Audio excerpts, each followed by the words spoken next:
Welcome everyone. Please take a moment to hit the like button, share this video with your friends, and don't forget to subscribe to our channel. Mastering sentence structure, especially the subject, can boost your writing prowess significantly. Are you ready to dive into the world of sentence structure? Buckle up! The structure of a sentence is like the blueprint of a house. It gives meaning and clarity. Just as architects need blueprints to build sturdy, functional structures, we need the correct sentence structure to communicate effectively and clearly. Mastering this can significantly improve our writing skills, and for students, it can dramatically boost academic performance. It's the key to unlocking a higher grade in your GCSE writing and beyond. Now that you know why sentence structure is important, we will delve into the heart of our topic for today, the subject of a sentence. The subject of a sentence is the person, place, thing, or idea that is doing or being something. Let's take a simple sentence. The cat sleeps on the rug. In this sentence, the cat is the subject. Why? Because it's the one doing the action, which in this case is sleeping. The subject is the main focus of the sentence, the who or what that is performing the action or being described. Easy, right? Let's see another example. Remember, the subject is who or what the sentence is about. Let's take another sentence as an example. The quick brown fox jumps over the lazy dog. Here, the quick brown fox is the subject. Why? Because it's the entity performing the action being jumps. So the subject is the fox, the one doing the jumping.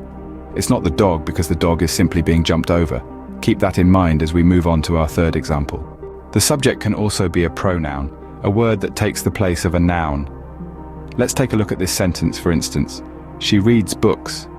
In this sentence, she is the subject, which is a pronoun replacing a specific person's name. She is performing the action of reading, making she the subject of this sentence. So a pronoun can also play the role of the subject, leading the action in a sentence. Making sense? Let's keep going. Sometimes the subject of a sentence is an entire clause. Let's dive into an example. Consider the sentence, "What you said really upset me." In this case, what you said is the subject of the sentence. It's a clause acting as the subject. The clause is the thing doing the action, which in this case is upsetting me. So the subject isn't always a single entity. It can be a group of words or a clause. It's not always a single word. On to our final example. The subject can also be an implied you. Let's take an imperative sentence. Open the door.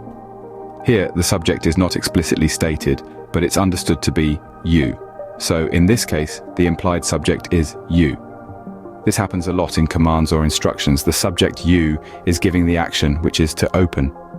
And that's our final example. It's important to remember that sentence subjects can be diverse. Well, that wraps up our exploration of the subject of a sentence. We've delved into 5 detailed examples highlighting the importance of sentence structure in academic success. Understanding this concept is a crucial stepping stone in language mastery. Thanks for joining us today. Don't forget to like, share, subscribe, and keep your curiosity alive. Until next time, happy learning.